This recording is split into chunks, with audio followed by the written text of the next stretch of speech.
Hi, my name is Ashley, and I decided to do my OTPF in Ashley based on golf. This is an occupation that I have been doing my whole entire life.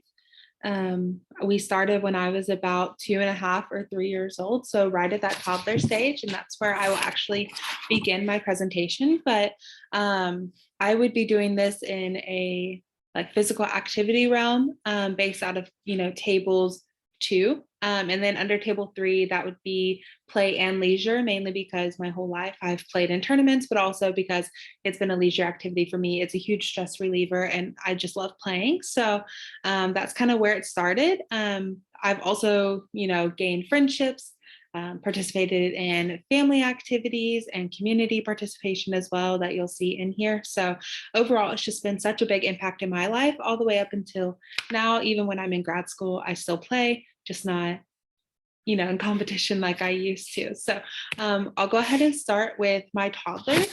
And so you'll see these in tables 7 and 9, but it kind of started with the grip and coordination.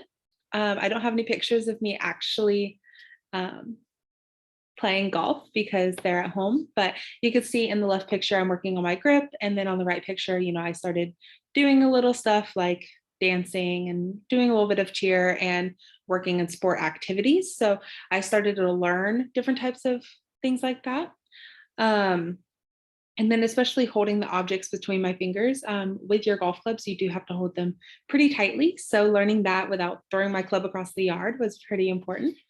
The next thing was sensory functions. I was able to learn my body position, my balance, and my movement against gravity, because when you start moving your body, obviously you're going to have to start finding your balance, especially because your head's down and it's moving alongside your body. So having to learn that, it was not very good, but just getting the movement down was very crucial at that stage in my life.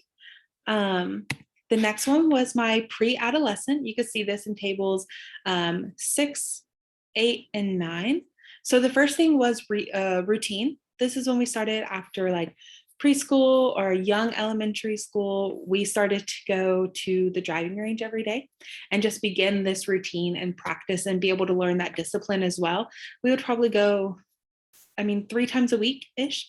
We also had a net in the backyard. So if we weren't able to go to the range that day, sometimes we would go into the backyard. And then this became kind of like a ritual for us. Also, anytime we were doing something exciting, we would go play golf, or like if we won something, we go play golf. Then the next thing was the motor function.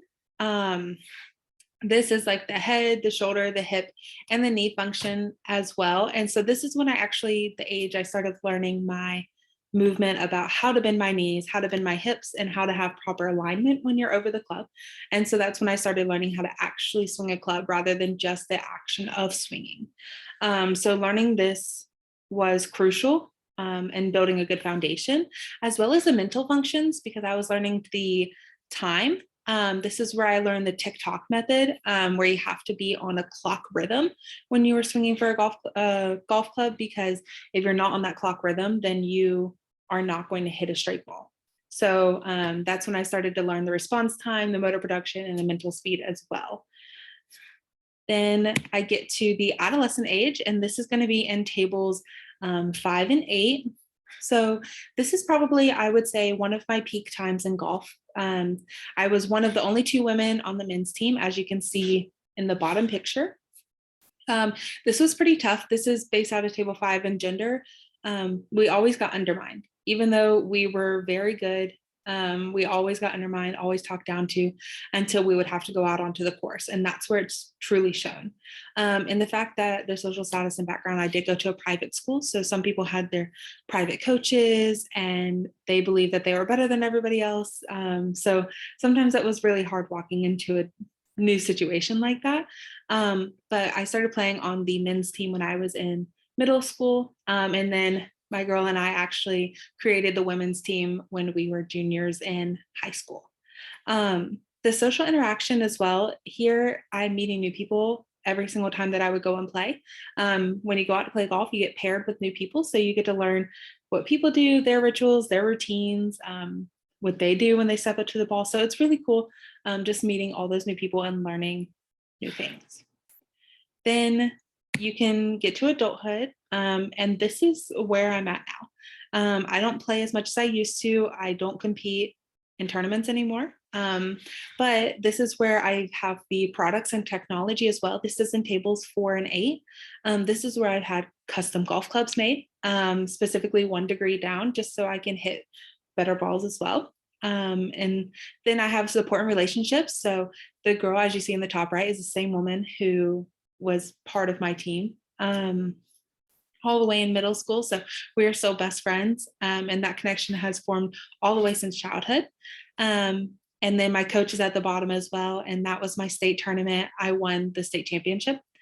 And then on the left side is the social interaction part. That's when I was working with a nonprofit. I actually raised a couple $1,000s for Shriners Hospital by hosting a golf tournament for my senior project, senior year when I was 18.